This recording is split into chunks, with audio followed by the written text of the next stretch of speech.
మనం అడగకుండానే ప్రతిరోజు కొత్త ఆశల వెలుగునిచ్చే సూర్యుడు, ప్రకృతి ఇచ్చే అడగని ప్రసాదం. మనం ఎంత మరచిపోయినా తను మాత్రం క్షణం కూడా మరవకుండా మనల్ని బ్రతికిస్తున్న శ్వాస ఈ గాలి, ప్రకృతి అమ్మ ప్రేమకు సాక్ష్యం. దాహం తీర్చమని నదిని ఏ బాటసారి వేడుకోడు.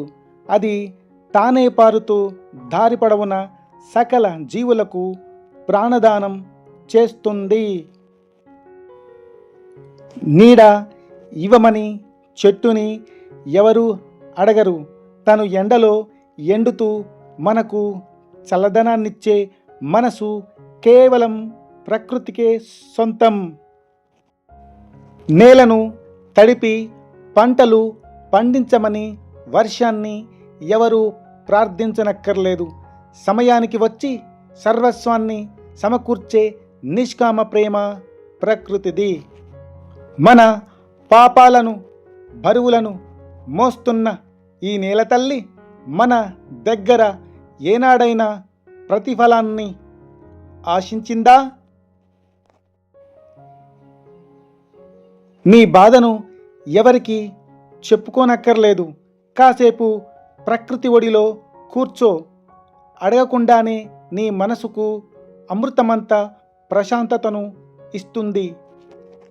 మనిషి సహాయం చెయ్యడానికి 1000 షరతులు విధిస్తాడు.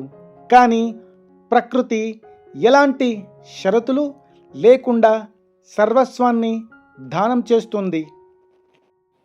అడగకుండానే ప్రాణవాయువు నుండి ఆహారం వరకు సమస్తాన్ని ఇస్తున్న ప్రకృతికి మనం తిరిగి ఇవ్వాల్సింది ఒక్కటే, కాస్త ప్రేమ, కాపాడే బాధ్యత. అడగకుండానే అన్నీ ఇచ్చే ప్రకృతి మాతను పూజించాల్సిన పని లేదు. దాన్ని నాశనం చెయ్యకుండా ఉంటే చాలు.